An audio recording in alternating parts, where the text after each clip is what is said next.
Bismillahirrahmanirrahim. Assalamualaikum warahmatullahi wabarakatuh. Alhamdulillah wassalatu wassalamu ala Rasulillah wa ala alihi wa sahbihi wa man walah. Asyhadu an la ilaha illallah wahdahu la syarikalah wa asyhadu anna Muhammadan abduhu wa rasuluhu la nabiyya ba'dah. Allahumma 'allimna ma yanfa'una wanfa'na bima 'allamtana wa zidna 'ilma. Allahumma la sahla illa ma ja'altahu sahla wa anta taj'alul hazna idza syi'ta sahla. Rabbi shrah li sadri wa yassir li amri wahlul 'uqdatam min lisani yafqahu qawli. Allahumma iftah 'alaina futuhal 'arifin wa fahhimna fahman nabiyyin wa ja'alna minal mukhlasin. Allahumma amin. Baik ikhwah sekalian, alhamdulillah di kesempatan siang hari ini kita melanjutkan pembahasan kita masih pada kelanjutan daripada tafsir daripada ayat surat Al-Baqarah ayat ke-183 yang berbicara tentang kewajiban puasa atas kita sebagai umatnya Nabi Muhammad, di mana Allah Subhanahu wa taala berfirman, ya ayyuhalladzina amanu kutiba alaikumus shiyamu kama kutiba alal ladzina min qablikum la'allakum tattaqun. Wahai orang-orang yang beriman, yang menyatakan dirinya beriman kepada Allah dan juga beriman kepada hari akhir, kutiba alaikumus syiyam, telah diwajibkan atas kalian melaksanakan syiyam kama kutiba alal ladzina min qablikum, sebagaimana itu menjadi kewajiban atas kaum sebelum kalian, la'allakum tattaqun, itu semuanya agar kalian tergolong sebagai orang-orang yang bertakwa. Maka terkait dengan hikmah disyariatkannya pelaksanaan puasa, di situ sudah disinggungkan oleh Allah Subhanahu wa taala dalam firman-Nya, la'allakum tattaqun, agar kalian masuk dalam kategori orang bertakwa. Maka di sini di dalam tafsir As-Sa'di disebutkan bahwasanya siyam itu termasuk sebab yang paling unggul, di antara sebab yang paling utama untuk seseorang itu bisa mencapai ketakwaan, ya, karena sesungguhnya makna daripada takwa itu sendiri adalah imtithalul awamir wajtinabun nawahi, yaitu menjalankan perintah dan menjauhi larangan. Nah, dan hal tersebut itu wujudnya ada, sebagaimana disebutkan oleh Syekh As-Sa'di dalam tafsir beliau, bahwasanya itu gambaran-gambaran ataupun potret bentuk melaksanakan perintah Allah, bentuk meninggalkan apa yang dilarang oleh Allah, itu terwujud, ada wujudnya di dalam ibadah puasa. Kata beliau, an-shaima yatruku ma harramallahu alaihi minal akli wasyurbi wal jima'i wa nahwiha. Bahwasanya orang yang melaksanakan siyam, dia meninggalkan hal-hal yang dilarang oleh Allah untuk dilakukan, baik itu berupa makan, minum, hubungan suami istri, ataupun yang sejenisnya yang merupakan pembatal-pembatal puasa, mimma tamilu ilaihin nafsu wa tahwahu, yang masuk dalam kategori sesuatu yang digandrungi, ya, oleh hawa nafsu manusia, mutaqarriban bidzalika ilallah, yang ini semuanya meninggalkan hal-hal yang dilarang tadi, landasannya adalah bertaqarrub kepada Allah Subhanahu wa taala dengan melakukan itu. Jadi taqarrub yang kita lakukan kepada Allah itu adalah dengan meninggalkan makan, meninggalkan minum, ya, kalau yang suami istri ya meninggalkan hubungan suami istri dan meninggalkan pembatal-pembatal yang lain. Jadi di sini bentuk ibadah yang kita lakukan sifatnya adalah at-tark, ya, meninggalkan. Karena ibadah ada kalanya berbentuk fi'il, bentuknya berbuat, melakukan, seperti sholat, ya, mengeluarkan zakat, ibadah haji, apalagi ya, berbakti kepada orang tua, itu kan ibadah dan bentuknya melakukan, action, ya, meskipun ada juga ibadah yang bentuknya adalah meninggalkan, ya. Seperti di dalam puasa ini sendiri, di situ ada unsur meninggalkannya, ya, meskipun ini juga tetap dihukumi sebagai amal, ya, karena nanti kategori fi'il itu sendiri masuk dalam konteks al-amal, ya. Jadi kalau kita berbicara al-amal itu nanti ada dua, bisa al-fi'al, fi'al itu action, melakukan, bisa at-tark, meninggalkan, ya. Seperti halnya orang beribadah, ya, sholat, berdoa kepada Allah, bermunajat kepada Allah, itu fi'il, perbuatan. Begitu pula dengan konsekuensinya, yaitu meninggalkan perbuatan syirik. Seseorang meninggalkan perbuatan syirik, ya, di situ kan meninggalkan, ya, menegasikan, menafikan segala bentuk penghambaan diri kepada selain Allah Subhanahu wa taala. Berarti kan di situ tidak melakukan, ya. Tetapi tidak melakukannya ini masuk dalam ranah al-amal, ya. Begitu pula dengan puasa. Puasa ini juga termasuk bagian daripada amal, meskipun amalnya, ya, perbuatan, ya, daripada ibadah puasa ini adalah meninggalkan hal-hal yang dikatakan sebagai pembatal-pembatal puasa. Nah, ini merupakan bentuk takarrub kita kepada Allah Subhanahu wa taala. Di sini juga menunjukkan betapa mudahnya syariat Allah, ya. Meskipun tidak semua syariat kemudian mudah, ya. Di situ syariat ada juga yang berat, ya, seperti misalnya jihad fisabilillah, itu bukan perkara ringan, ya, itu perkara yang berat. Tetapi di sini dalam hal-hal yang pokok-pokok seperti menjalankan puasa Ramadan ini, di sini Allah Subhanahu wa taala memberikan kemudahan buat kita untuk kita bisa bertakarub kepada Allah. Cukup dengan kita meninggalkan, ya. Dengan tujuan kita ini pamrih kepada Allah Subhanahu wa taala. Jadi bukan kok tanpa pamrih, nggak ada kok beramal tanpa pamrih, ya. Setiap amal itu pasti ada pamrihnya, ya. Ya, kalau nggak pamrih ke orang berarti harus pamrih kepada Allah Subhanahu wa taala. Kita ngarep, ya, memiliki harapan agar sebuah amalan yang kita lakukan itu ada nilainya di sisi Allah Subhanahu wa taala. Makanya terkait dengan puasa itu sendiri disebutkan di dalam sebuah hadis di dalam Bukhari dan Muslim, man shoma ramadhana imanan wa ihtisaban ghufira lahu ma taqaddama min dzambi.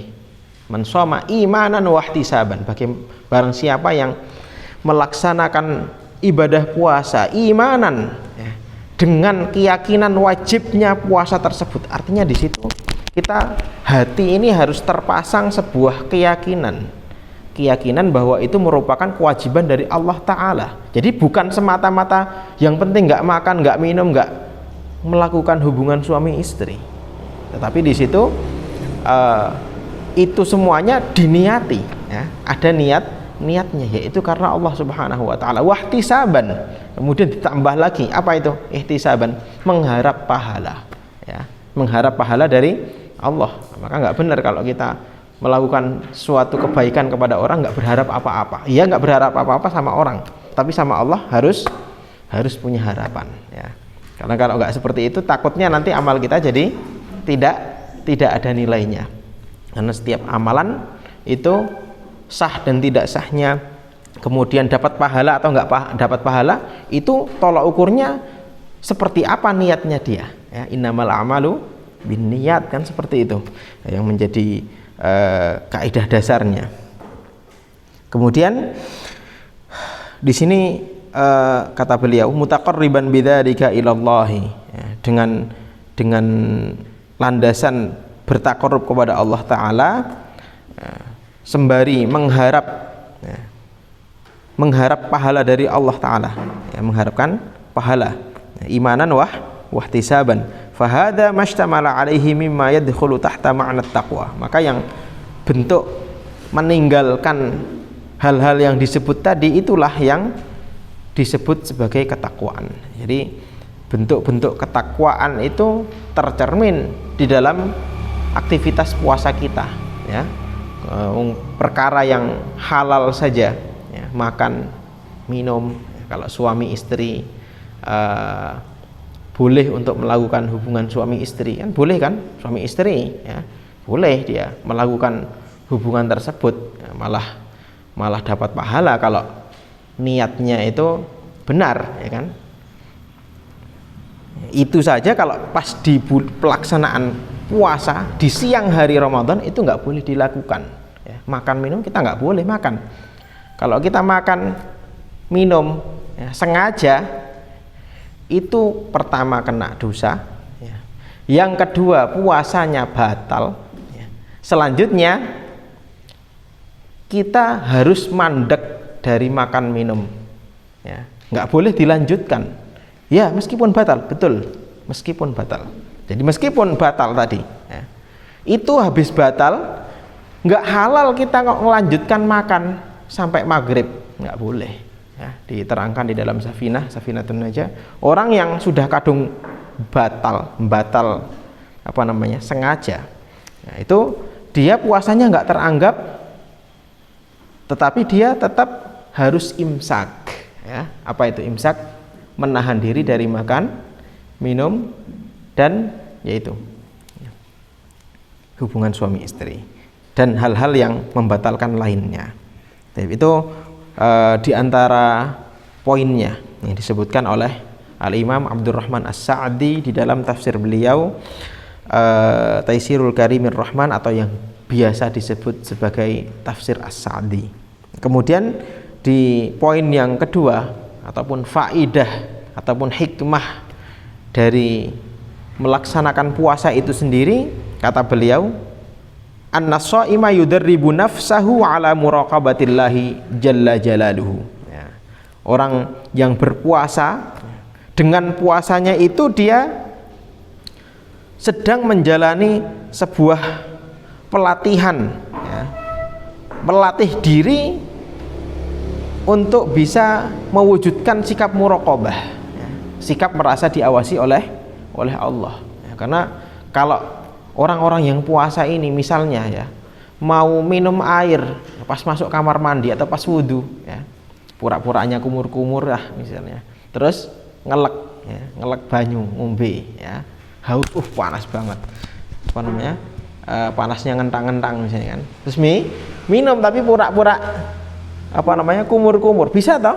Sangat bisa sekali, ya. Kalau pergi ke warung mungkin kelihatan, ya kan, oh fulan, ya, mampir, ya, kelihatan ada piringnya, ya kan? Atau cari celah, bisa aja cari celah, ya, pulang ke rumah izin ngapa makan di situ mbadok, ya kan, kata orang sini, ya.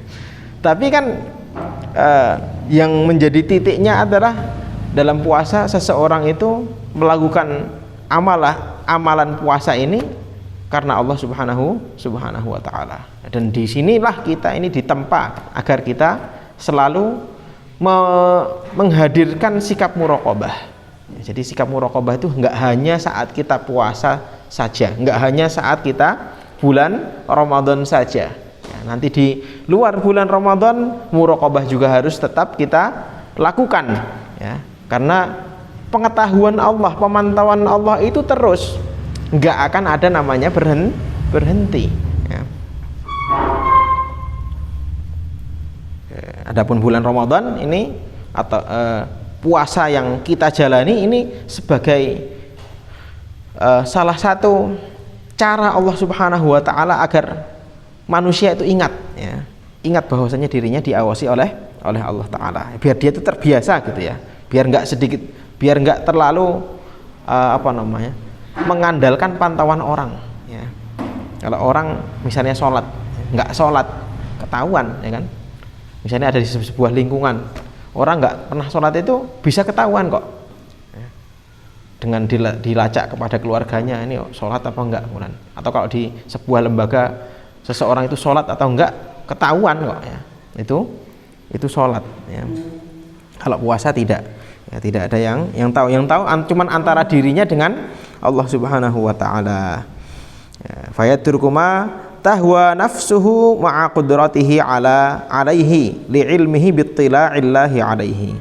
Sehingga orang yang berpuasa dan dia terbiasa menanamkan sikap muraqabah pada dirinya, dia itu akan mampu untuk meninggalkan sesuatu yang diinginkan oleh nafsunya dan mampu untuk dia lakukan, tetapi dia meninggalkannya karena dia tahu betul Allah Subhanahu wa taala melihat apa yang dilakukannya.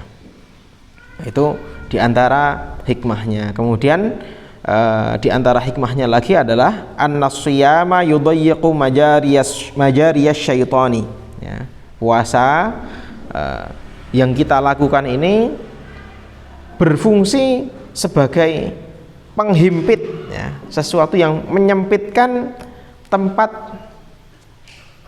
berjalannya setan ya. Tempat berjalannya setan ya lewat aliran darah ini ya.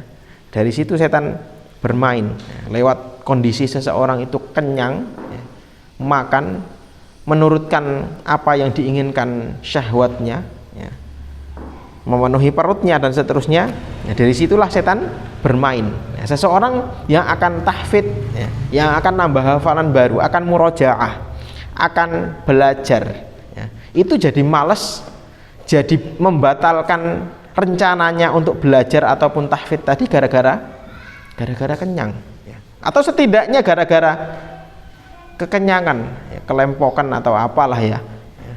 Gara-gara seperti itu setidaknya aktivitas ibadahnya tidak maksimal ya. Kalau dia mampu untuk nggak menjalani aktivitas tersebut, dia akan tinggalkan itu. Nah, tapi berhubung misalnya ada di sebuah lembaga pendidikan, di situ ada peraturan ya, mau nggak mau dijalani sambil ngantuk-ngantuk sambil ya, akhirnya jadi tidak maksimal ya. Maka di sini dengan dipersempitnya jalan masuknya setan tadi, maka ini akan memudahkan buat kita untuk senantiasa menjauh dari perkara-perkara maksiat. Memudahkan kita, kalau kita sudah jauh dari maksiat, akan mudah buat kita melakukan ketaatan. Dan terbukti ya, di bulan Ramadan ini kita ini lebih mampu untuk dekat dengan Al-Quran, lebih mampu untuk bisa sering-sering datang ke masjid ya. Bahkan anak-anak kecil yang biasanya main-main ya, keluyuran di jalan ya, kejar-kejaran ya, main lato-lato ya, itu kalau sudah waktunya buka pergi ke masjid rakitang cuman biar pengen dapat takjil ya. Itu sudah positif ya, sudah satu hal yang positif tersendiri itu ya. Udah nggak keluyuran kemana-mana, dia perginya sobonya ke masjid. Terus waktunya tarawih juga seperti itu, anak-anak muda atau anak-anak tua juga ya, yang sudah kata orang sudah bau tanah gitu ya, itu kesadarannya untuk mempersiapkan bekal itu semakin tinggi ya. Kita lihat bagaimana orang-orang di luar tuh ya, di masjid-masjid itu ya, mereka tilawah ya, itu mungkin dalam sehari bisa ngalah-ngalahkan anak pondok malah ya. Sehari bisa 3 juz, bisa 4 juz. Rakitang bacaannya gerodal-geradul kayak gitu ya. Ya memang dari satu sisi itu kita lihat ada sisi negatifnya apa? Misalnya tilawahnya cuma pas Ramadan doang. Terus bacanya enggak karu-karuan ya. Tetapi kita enggak ngelihat dari sisi negatifnya, kita lihat apa? Sisi positifnya apa itu? Semangatnya itu ya. Dari situ kita lihat bagaimana orang umum yang bukan orang pondok aja bisa tergerak hatinya untuk bisa beribadah ya. Maka semestinya kita malu kalau kita jadi santri ya, status kita sebagai santri, orang yang bertolabul ilmi, sudah mengerti banyak sekali tentang aturan Allah, terus kemudian kita tidak seantusias mereka ya. Mestinya kita malu dalam hal ini ya. Harusnya kita malah jadi teladan buat mereka ya. bukan malah kita yang diajari ya. Meskipun ya ngajari itu haknya siapapun ya, tetapi bagi orang yang memiliki ilmu lebih daripada orang lain, semestinya dia lebih terdepan dari sisi amal. Kemudian di sini di antara hikmahnya kata beliau, annal ghaniyya idza dhaqa alamal ju'i aujaba lahu dzalika muwasatal faqih al fuqara'i al mu'damin wa hadha min khisalit taqwa. Jadi dengan misalnya orang yang memiliki kecukupan harta, ya nggak harus kaya raya. Ghani itu di sini nggak harus kaya raya. Ya, maksudnya orang memiliki kecukupan harta. Ya, dia kalau sudah tahu ya rasa letih ya, ataupun rasa perihnya menahan lapar, yang itu merupakan kesehariannya orang-orang miskin, ya, orang-orang fakir, maka ini akan merangsang kepedulian orang-orang yang berkecukupan tadi untuk membantu orang-orang yang du'afa, ya, orang-orang yang lemah secara ekonomi. Ya, maka kita juga dapatkan bagaimana di bulan Ramadan ini orang-orang berlomba-lomba untuk ngisi takjil di masjid, ya. Raketang cuman apalah ya yang disuguhkan ke situ, ya, meskipun nggak semua orang tapi banyak ya kan. Dan itu tidak sebanyak ketika di luar bulan Ramadan. Coba di bulan Ramadan ya, ketika orang biasa biasa dengan makan minum ya, nggak direm ya, makannya minumnya nggak direm, apa aja nggak direm ya, syahwatnya juga nggak direm. Akhirnya kecenderungannya untuk beramal soleh, kecenderungannya untuk membantu orang fakir miskin itu juga semakin menipis ya. Jadi puasa yang Allah syariatkan untuk kita ini, sebagaimana disebutkan oleh Imam As-Sa'di tadi, itu berfungsi memancing kepedulian ataupun menumbuhkan kepedulian orang yang berkecukupan untuk membantu orang-orang yang tidak berkecukupan. Ya, itu diantara hikmah daripada puasa tersebut. Kemudian juga terkait dengan puasa juga, berhubung puasa ini adalah suatu hal yang sangat agung, yang sangat mulia di dalam Islam, maka perintah yang agung ini Allah Subhanahu wa ta'ala tidaklah menetapkan perintah tersebut, syariat tersebut semata-mata untuk biar orang nggak makan nggak minum ya, atau melakukan hal-hal yang mubah, bukan semata-mata itu ya. Jadi bukan biar kita itu menghemat defisit pengeluaran bumi ya, bukan cuma buat itu, enggak ya. Allah Subhanahu wa ta'ala maha kaya. Orang mau sebanyak apapun menghabiskan isi bumi, kalau Allah mau kasih akan kasih terus, itu nggak akan ada habisnya. Karena kita yakin sebagai seorang mukmin bahwasanya Allah maha kaya, Allah maha pemberi rizki, tidak akan kurang-kurang Allah ngasih rizki kepada makhluknya. Tetapi kenapa Allah Subhanahu wa ta'ala kok perintahkan kita menjalankan puasa, yang puasa itu kita berarti meninggalkan makan dan minum ya. Itu tujuannya bukan semata-mata untuk itu, bukan semata-mata biar kita itu menghemat jumlah bahan pakan di muka bumi, enggak. Allah enggak kurang-kurang untuk bisa ngasih kita bahan makan ya. Tetapi di sini ada sebuah hikmah yang sangat besar ya.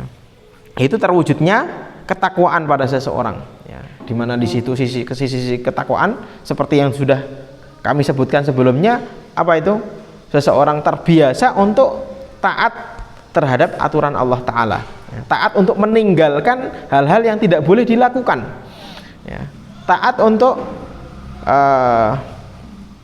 bahkan meninggalkan hal-hal yang aslinya itu adalah perkara yang halal ya. Seperti makan minum itu pada dasarnya hukumnya halal, nggak haram. Tapi kalau sudah waktunya bulan Ramadan, ya itu harus ditinggalkan pas kita menjalankan puasa. Kalau di malam harinya itu dimakan ya boleh, minum boleh ya kan, selagi itu adalah hal yang halal. Maka di sini tujuannya agar kita ini bertakwa ya. Itu yang menjadi hikmah dari pensyariatan ini. Maka kalau yang halal-halal saja kita disuruh untuk meninggalkan hal yang tertentu ya, hal-hal halal yang tertentu itu kita diperintahkan untuk meninggalkan, maka hal-hal yang sudah jelas-jelas itu perkara yang haram, perkara yang terlarang secara syar'i, maka itu jelas lebih terlarang lagi.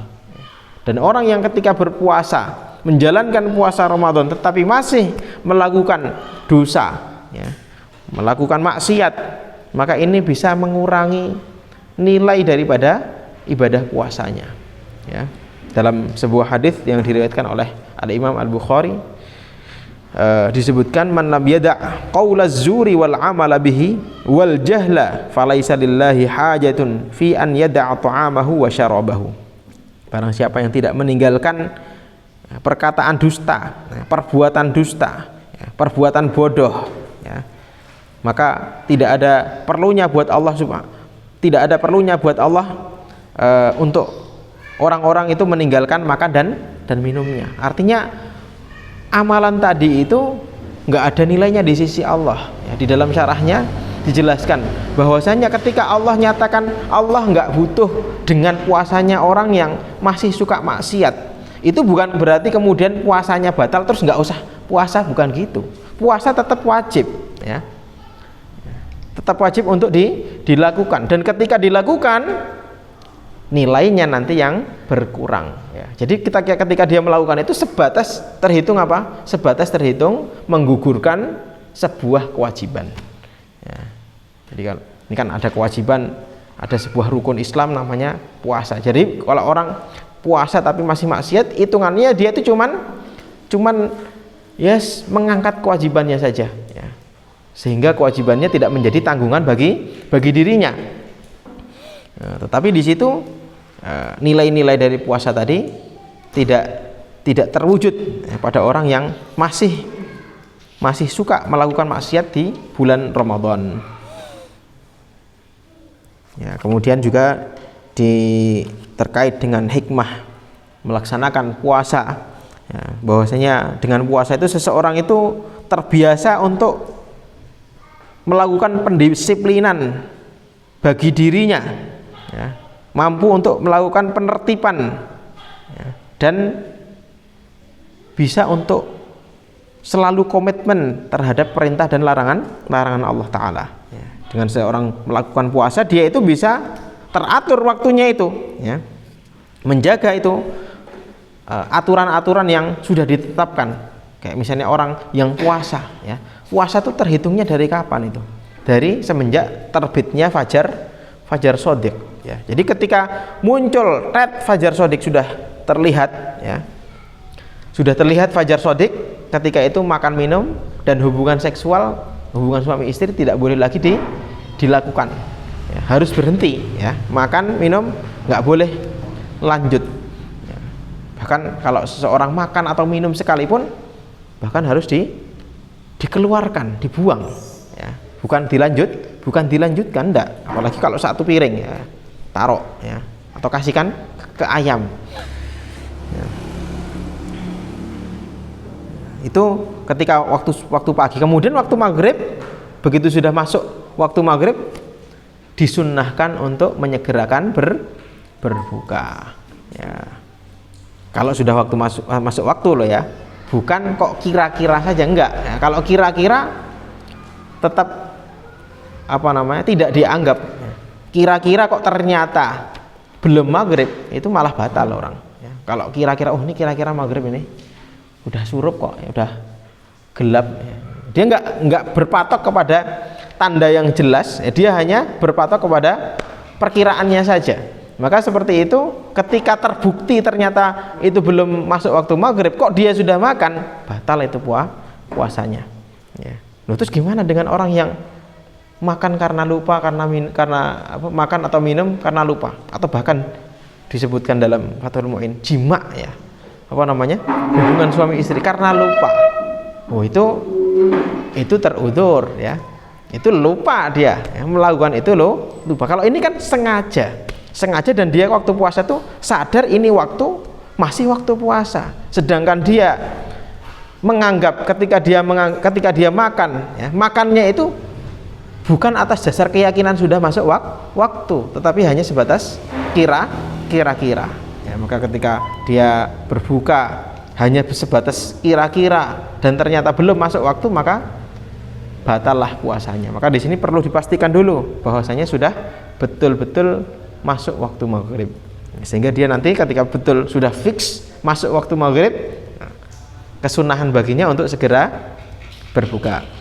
Itu semuanya adalah auqatun muhaddadatun bi alamatin bayyinatin zahiratin. Ya, semuanya itu waktu-waktunya sudah ditentukan, ya.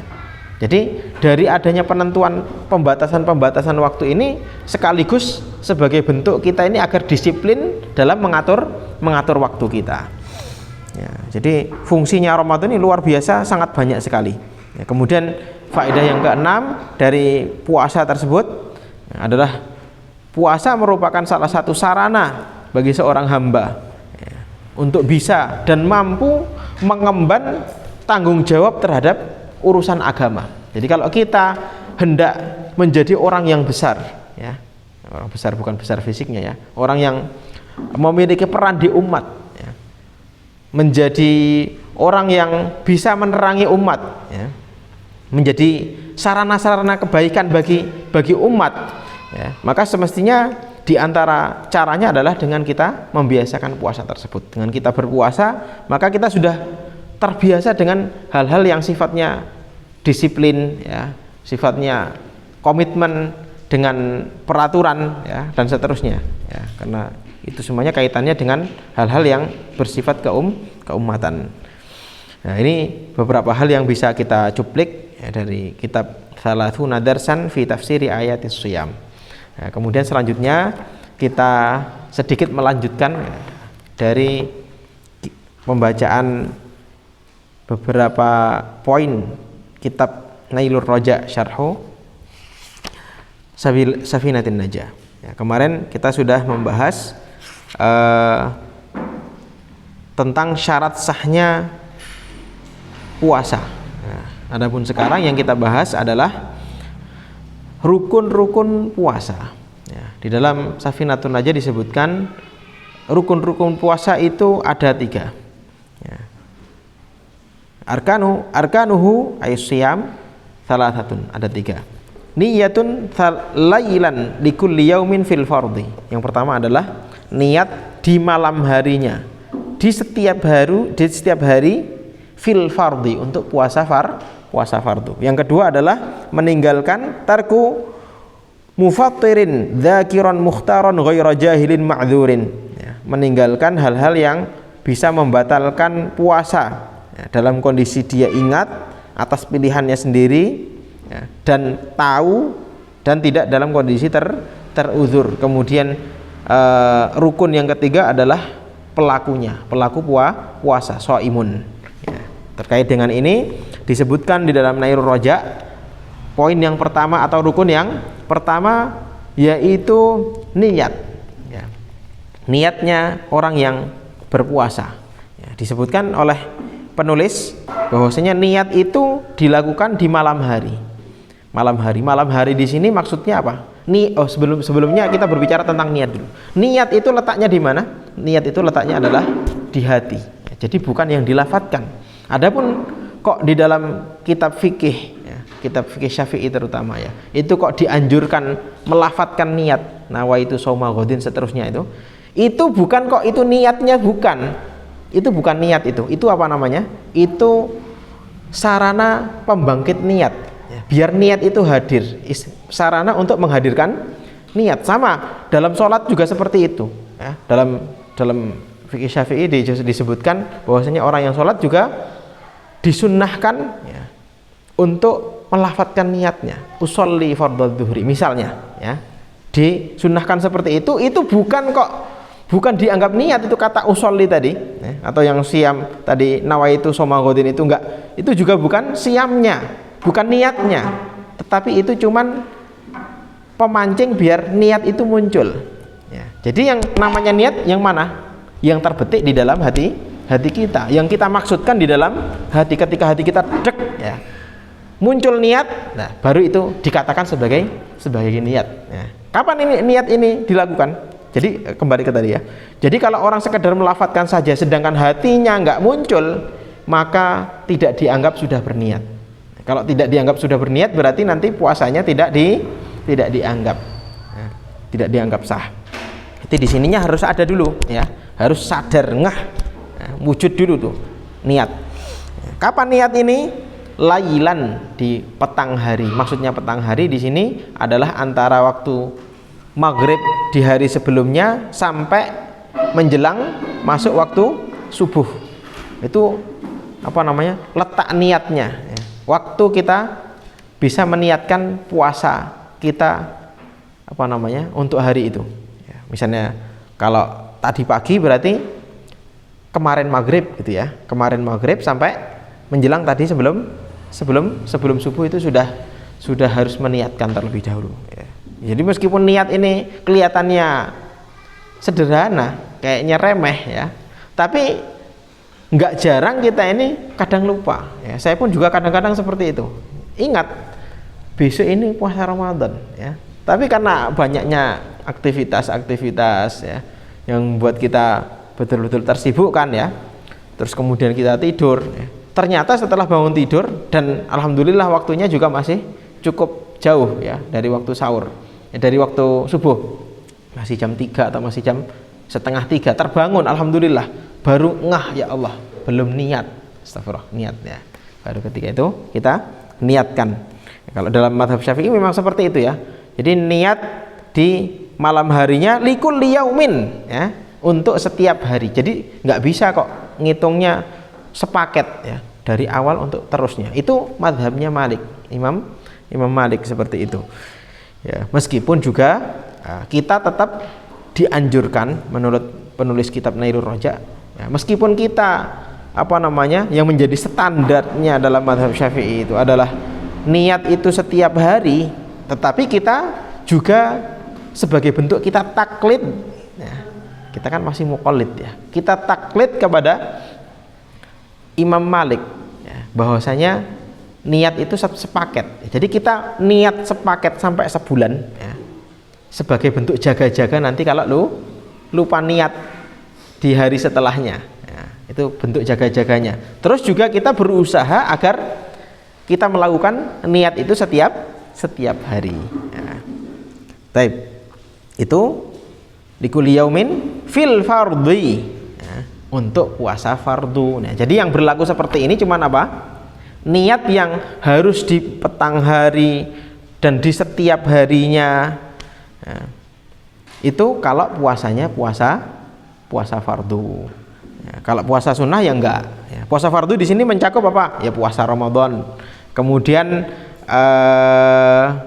nadar ya, kita bernadar, nanti saya kalau udah berhasil setoran 5 juz sekali duduk, wah saya nih pokoknya harus ya, sudah wajib untuk puasa 3 hari misalnya ya, kalau udah dinadarkan seperti itu berarti wajib itu. Nah kalau sudah wajib seperti itu kan 3 hari ya, misalnya dia meniatkan 3 hari atau 2 hari atau berapa hari terserah lah ya, sudah meniatkan, maka hukumnya berlaku seperti ini ya, seperti puasa, niat untuk puasa Ramadan ya. Begitu pula kalau kita mengkodok ya, mengkodok juga demikian, kodok puasa ya, melaksanakan nyaur utang puasa di bulan yang selanjutnya.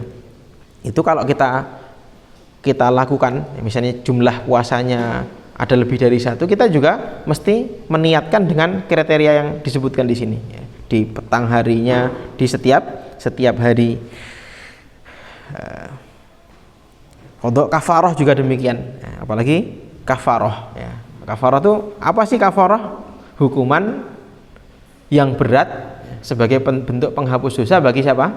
Orang yang melakukan kesalahan tertentu. Misalnya kayak dalam puasa itu seperti orang yang hubungan suami istri di siang Ramadan ya. Jadi antara subuh sampai maghrib kok hubungan suami istri, nanti ada hukuman kafarahnya, membebaskan budak kalau nggak ada membebaskan budak, apa namanya, ngasih berpuasa 2 bulan berturut-turut. Nah di situ kan ada kafarah apa, puasa 2 bulan berturut-turut. Itu 2 bulan berturut-turut itu ketika dilakukan nggak boleh kok petal ya. Misalnya dapat 10 hari kok petal nggak kuat misalnya, atau lagi ada acara lah ya, pengen resepsi atau apa, itu begitu dia medal itu nggak teranggap nyambung lagi setelahnya, ngulang lagi dari awal. Itu namanya juga kafarah ya.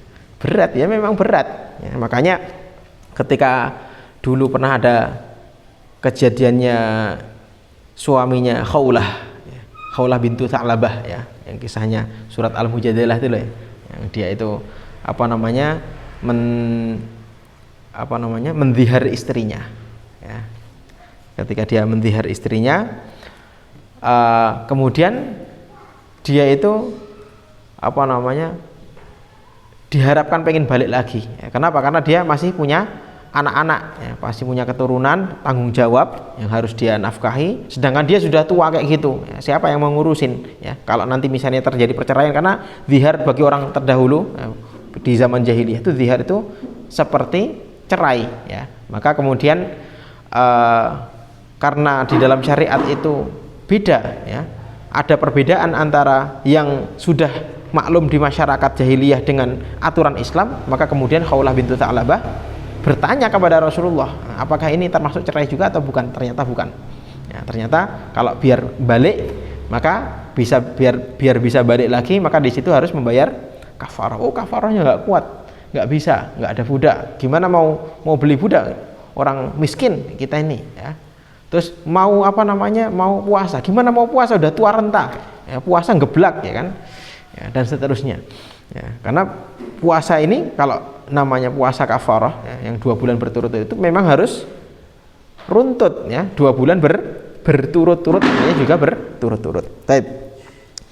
Beda kalau puasa sunnah ya. Kalau puasa sunnah tidak seperti itu aturannya ya. Kalau puasa sunnah sebagaimana juga disebutkan dalam hadis ya, tentang ketika Rasulullah SAW bertanya kepada istrinya, ada makanan apa enggak? Oh, enggak ada. Ya wis, kalau gitu saya puasa. Maka di situ aturannya ya, misalnya puasa Syawal ya, puasa Senin Kemis, Daud dan lain sebagainya ya, puasa Asyura, Tasu'a ya, itu enggak harus dari malam hari ya.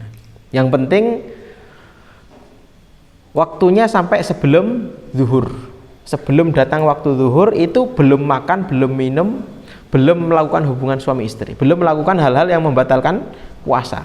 Kalau orang dalam kondisi apa namanya ingin puasa sunnah ya, tapi ragu-ragu misalnya kan, puasa sunnah apa enggak, itu enggak niat malam sebelum subuh, enggak niat, itu enggak masalah ya. Yang penting nanti dia wujudkan niat itu sebelum zuhur ya, sudah niat dulu dan dia kondisinya belum makan, belum minum dan belum melakukan hubungan suami istri ya. Itu untuk. Kemudian selanjutnya ini terkait dengan niat. Kemudian yang selanjutnya adalah tarku mufattirin dzakiran mukhtaran ghairu jahirin ma'dzurin. Itu termasuk rukunnya adalah meninggalkan hal-hal yang bisa membatalkan puasa ya. Ya, seperti jima ya, istiqoah apa namanya, muntah sengaja ya, kemudian memasukkan sebuah benda ke dalam rongga ya, misalnya masukkan apalah ya, kertas ya, ditelan ya, atau apa gitu, masukkan ke sini, ke mulut ataupun ke mana yang bisa sampai ke dalam apa namanya, kepala ataupun ke dalam lambung seseorang, maka itu cukup dikatakan sebagai pembatal puasa ya. Itu semuanya kalau dilakukan dalam kondisi ingat ya, berarti kalau nggak ingat nggak batal. Lupa, oh makan ya, makan permen habis, oh iya ya tadi puasa ya, lupa, ya sudah nggak apa-apa ya. Itu kalau dia nggak ingat maka tidak batal. Mukhtaron ya, begitu pula orang melakukan itu bisa batal kalau dia melakukannya secara pilihannya sendiri. Artinya kalau dia dipaksa, mau dijeder ya, kamu kalau nggak membatalkan puasa kamu, tak tembak kamu, tak celurit kamu ya, sudah nyata-nyata di situ, dia nggak bisa lari dari situ ya, maka dia makan itu, makannya tidak membatalkan puasanya. Nah, terus tahu ya, tidak dalam kondisi nggak tahu. Nggak tahu di sini nggak tahu yang apa namanya, yang ma'dzur ya, yang terudzur. Jadi kalau orang yang tidak terudzur maksudnya. Jadi kalau orang nggak taunya karena kondisi yang terudzur itu seperti apa sih? Seperti orang yang baru masuk Islam. Jadi orang baru masuk Islam puasa. Jam 12 ngicipi bakso. Sengaja itu tahu. Terus habis itu dikasih tahu, puasa itu sampai maghrib loh. Oh, sampai maghrib ya? Ya sudah. Ya, orang yang seperti ini baru masuk Islam, maka dia terudzur. Atau misalnya orang yang hidup di tempat yang jauh dari ulama, ya, di sebuah pelosok atau sebuah negeri yang minoritas Muslim, di situ dia nggak ada orang yang apa namanya, yang ngasih penjelasan tentang hukum-hukum Islam, maka di situ kalau dia melakukan hal-hal yang membatalkan tadi karena dia nggak tahu dan nggak taunya itu terudzur, ya, karena minimnya ulama, minimnya orang yang ahli ilmi, ya, maka di situ dia terudzur, tidak batal. Tapi kalau di situ ada ulama kayak di tengah-tengah kita ini, banyak dai, banyak orang yang pondok-pondok banyak di mana-mana, pengetahuan tentang Islam itu bukan suatu hal yang asing. Kalau kita melakukan ini ya, dengan sengaja, ya tetap ya, puasanya jadi batal. Ya, kemudian yang selanjutnya adalah as-shaim, yang terakhir ini ya, itu orang atau pelaku puasa itu. Ya. Ini penyebutan pelakunya ini seperti kalau penyebutan tentang rukun-rukunnya dalam jual beli. Ya, di situ kan di antara rukunnya jual beli kan ada pelakunya kan, pelaku jual beli itu sendiri. Ya, sedangkan di dalam sholat nggak ada disebutkan musolli. Ya. Nah, kenapa kok seperti itu, kok dibedakan? Ya, karena di sini kalau dalam sholat itu gambaran tentang gerakannya itu sudah tergambar tanpa harus nyebutkan orangnya. Sedangkan puasa nggak bisa kita menggambarkan gambaran bentuk puasa kalau nggak nyebutkan orangnya, nggak terbayang. Baik, itu dulu yang bisa kita baca di kesempatan kali ini. Mudah-mudahan bermanfaat. Kita akhiri dengan hamdalah dan doa kafaratul majelis. Alhamdulillahirabbil alamin. Subhanakallahumma wa bihamdika asyhadu an la ilaha illa anta astaghfiruka wa atubu ilaik. Wa sallallahu ala nabiyyina Muhammadin wa ala alihi wa sallama tasliman katsiran. Walhamdulillahirabbil alamin. Assalamualaikum warahmatullahi wabarakatuh.